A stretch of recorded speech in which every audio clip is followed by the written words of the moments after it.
எங்களை எங்களை மன்னிச்சிடுங்க, ஓகேவா அப்படின்னு கேட்டுட்டு அந்த 3 பேரும் கிளம்புறாங்க.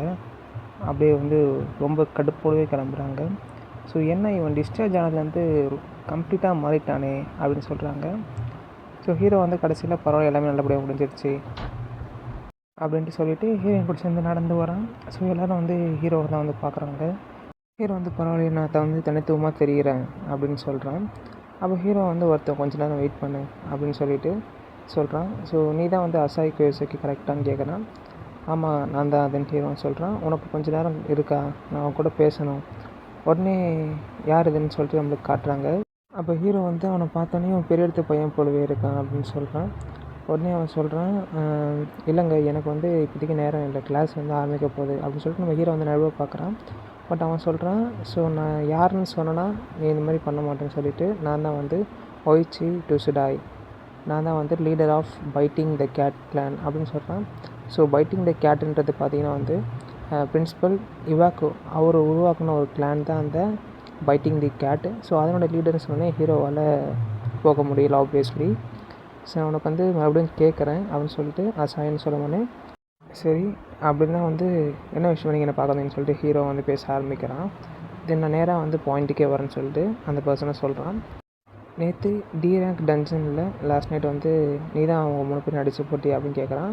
ஹீரோ வந்து அந்த உண்மையை வந்து நம்ம மறைச்சி வச்சே தான் ஆகணும், பட் எப்படி இதை கண்டுபிடிச்சிருப்பான்னு சொல்லிட்டு, ஸோ நான் வந்து ஒரு ஸ்டூடெண்ட்டுங்க, நான் எப்படிங்க அந்த டஞ்சனுக்குள்ளே என்ட்ரு ஆகிறது அப்படின்னு சொல்கிறேன். உடனே நான் அதை பற்றி இன்வெஸ்டிகேட் பண்ணிகிட்ருக்கேன் அப்படின்னு சொல்கிறான். தென் வந்து அந்த உள்ளே இருக்க 3 பேர் வந்து நல்லா அடிபட்டு கிடத்தாங்க பார்த்தீங்களா, அவங்கள வந்து ஒரு சாதாரணமான நோவிஸால் கூட அடிக்க முடியாது.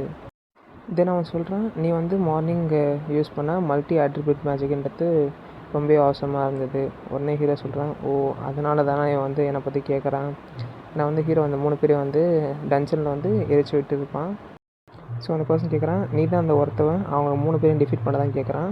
உடனே ஹீரோ வந்து நான் காலைல ஃபைட் பண்ணேன், அதை ஒத்துக்கிறேன், பட் வந்து நான் அந்த பர்சனாக இருக்க முடியலன்னு சொல்லிட்டு அவனோட ஐடி கார்டு எடுத்து காட்டுறான். ஜஸ்ட் லெவல் 1ன்னு இருக்குது. இவனும் பார்த்துட்டு என்னது இவன் லெவல் 1 தானான்னு சொல்லிட்டு கடுப்பாகவே பார்க்குறான். அதுவும் அவனுக்கு வாய்ட் ஆட்ரிபியூட் இருக்கா, ஸோ என்னோடய டைமே நான் வேஸ்ட் ஆக்கிட்டான் அப்படின்ட்டு கடுப்பாகிறான். சாரி, நான் அவனுக்கு தெரியாமல் கூப்பிட்டுட்டேன் அப்படின்னு சொல்கிறான். பட் வந்து நீ வந்து எனக்கு சஸ்பீஷியஸாக தெரிகிற, ஃப்யூச்சரில் வந்து நான் அவனை பார்த்துக்கிறேன்னு சொல்லிட்டு அவனும் கிளம்புறான். ஹீரோ பார்க்குறான், தட் காய் டுசுடாய் அவனு யோசிக்கிறான். ஸோ இவனை வந்து நம்ம எப்படியோ யூஸ் பண்ணிக்கலாமே அப்படின்ட்டு ஹீரோ வந்து ஒரு கில்லர் பிளானை போடுறான். ஏன்னா வந்து இவன் ஈஸியாக அந்த இவாக்கோ பிரின்சிபலை வந்து எந்த பிரச்சனையும் இல்லாமல் சந்திச்சுட்டு வரான். ஸோ இவன் வச்சு தான் அடுத்து காய் நகர்த்துன்ட்டு ஹீரோ வந்து பிளான் பண்ணி இவன் நம்ம எப்படியும் நம்மளோட பானாக மாற்றிடணும், பட் நம்ம ஹோல்ட் ஆன் பண்ணி வைக்கணும், இது வந்து பர்ஃபெக்டான டைம் கிடையாது நம்மளோட மேஜிக்கை வந்து சொதிச்சு பார்க்குறதுக்கு அப்படின்னு சொல்கிறான். தென் வந்து அந்த டுசுடாய்னு ஒருத்தர் இருக்கான் பார்த்தீங்களா, அவன் வந்து பிரின்சிபல் கிட்ட அந்த ரிப்போர்ட்டை வந்து கன்க்ளூட் பண்ணுறான். ஸோ லாஸ்ட் நைட் டி ரேங்க் டன்ஷனில் வந்து அவங்க அந்த மாதிரி இருந்தாங்க. அந்த விஷயத்தெல்லாம் சொல்லும் போது பிரின்சிபல் வந்து என்ன சொல்கிறேன் அப்படின்ட்டு வந்து கொஞ்சம் அப்படியே இரிட்டேட் ஆகுறாரு. ஸோ நம்ம கேட்கணுமே சொல்லல, ஆளுங்களை சூஸ் பண்ணும்போது கேர்ஃபுல்லாக இருக்கணும்னு சொல்லிட்டு. இவர் தான் வந்து இவாக்கோ, ஸோ இந்த ஸ்கூலோடைய ஹெட் மாஸ்டர். தென் வந்து பென்டகிராம் சைன்ட்லேயும் ஒருத்தவர். ஸோ ஏன் அந்த 3 பேருக்கு இவங்க கேர் பண்ணுறாங்கன்னா, அவங்க தான் வந்து இவங்களுக்கு காசுன்னா கொடுத்துட்டு இருந்தாங்க. ஸோ தென் வந்து நான் வந்து உங்ககிட்ட மன்னிப்பு கிடைக்கிறேன்னு சொல்லிட்டு அந்த பர்சனை சொல்கிறான். நான் வந்து இந்த சுச்சுவேஷனை வந்து காமாக திரும்பி மாற்ற ட்ரை பண்ணுறேன். உடனே அந்த பிரின்சிபல் எழுந்து வந்துட்டு, இந்த விஷயம் வெளில தெரிய வந்ததுன்னா எல்லோரும் என்னையே தான் கிரிட்டிசைஸ் பண்ணுவாங்கன்னு சொல்கிறான். இதை மறக்காதன்னு சொல்லிவிட்டு அவன் வந்து கொடூரமாக வந்து இந்த பையன்கிட்ட சொல்கிறான். ஏதாவது தப்பாக போச்சுன்னா வந்து உன்னோட ஹார்ட் பீட் கூட கேட்காம நான் பண்ணிவிடுவேன் அப்படின்னு சொல்கிறான். உடனே இந்த பர்சன் வந்து பிரின்சிபல் இவாக்கோ எனக்கு புரிஞ்சதுன்னு பீதியோடவே சொல்கிறான். அப்படியே கீழே கொண்டு தான் கடுப்பாக காட்டுறாங்க. டேமிட், நான் ஏன் இவன்கிட்ட வந்து டீல் பண்ண வேண்டியதாக இருக்குது, முன்னாடியே தெரிஞ்சிருந்துச்சுன்னா அவங்க 3 பேர் சாக போகிறது, அவங்கக்கிட்ட அந்த இன்னும் வந்து நிறைய கறந்துருப்பேனே.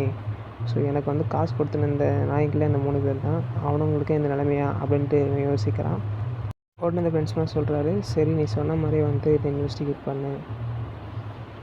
உடனே இந்த பர்சனும் ஓகே சார்னு சொல்கிறான். தென் உன்னுடைய ரிப்போர்ட் படி பார்க்க போனால், ஸோ அந்த ஸ்டூடெண்ட்டுன்றவன் வந்து 3rd இயரில் இருக்கானா, பட் ஏன்னா இந்த 3 பேரும் சாகடிங்கன்னா அட்லீஸ்ட் 3rd இயர் ஸ்டூடெண்ட் தேவைன்னு சொல்கிறாங்க. பட் வந்து லாஸ்ட் நைட் வந்து எந்த 3rd இயர் ஸ்டூடெண்ட்டும் என்ட்ரு ஆனதுக்கான ரெக்கார்டு இல்லை. ஸோ அப்படி பார்க்க போனோன்னா வந்து அவங்கள சாகடிச்சது வந்து கண்டிப்பாக வந்து மான்ஸ்டராக தான் இருக்கணும் அப்படின்னு சொல்கிறான். நீ வந்து இதை மறைக்கிறதுக்காக என்கிட்ட போய் சொல்லிக்கிட்டு இருக்க அப்படின்னு அந்த பர்சன் வந்து பிரின்சிபல் வந்து சொல்கிறாரு. அதான் இவாக்கோ. நீ வந்து யாரா அந்த 3 பேரை சாகடிச்சிருப்பாங்கன்றத மறந்துட்டு, ஸோ மான்ஸ்டர் தான் சாகடிச்சிருக்குன்ற கன்க்ளூஷனுக்கு வா. அதுதான் வந்து ரொம்ப ரியலிஸ்டிக்கான விஷயம்னு சொல்கிறான். அப்போ நம்மளோட ஆளும் என்ன சொல்கிறான்னா, ஆனால் அப்படின்னு சொல்லிட்டு அன்யூஷுவலான திங் ஒன்று நடந்துச்சு. ஒரு ஸ்டூடெண்ட் கிட்ட வந்து வாய்டுன்னு சொல்லிட்டு ஒரு ஆட்ரிபியூட் இருக்குது அப்படின்னு சொல்கிறான். பிரின்சிபல் இவாக்கோ வந்து ஸோ ஓகே பரவாயில்ல தான், அது யூனிக்காக தான் இருக்குது அப்படின்னு சொல்கிறாரு. தென் இவன் சொல்கிறான் பிரின்சிபல் இவாக்கோ, என்கிட்ட இந்த விஷயத்தை நீங்கள் விட்டுருங்க, இதை வந்து நானே பார்த்துக்கிறேன், நீங்கள் இதை பற்றி கவலைப்பட தேவையில்லை. தென் வந்து லாஸ்ட்டாக இவனை கொடூரமாக காட்டுறாங்க. இந்த பிரச்சனையை நான் கண்டிப்பாக வந்து சால்வ் பண்ணியே தீருவேன்.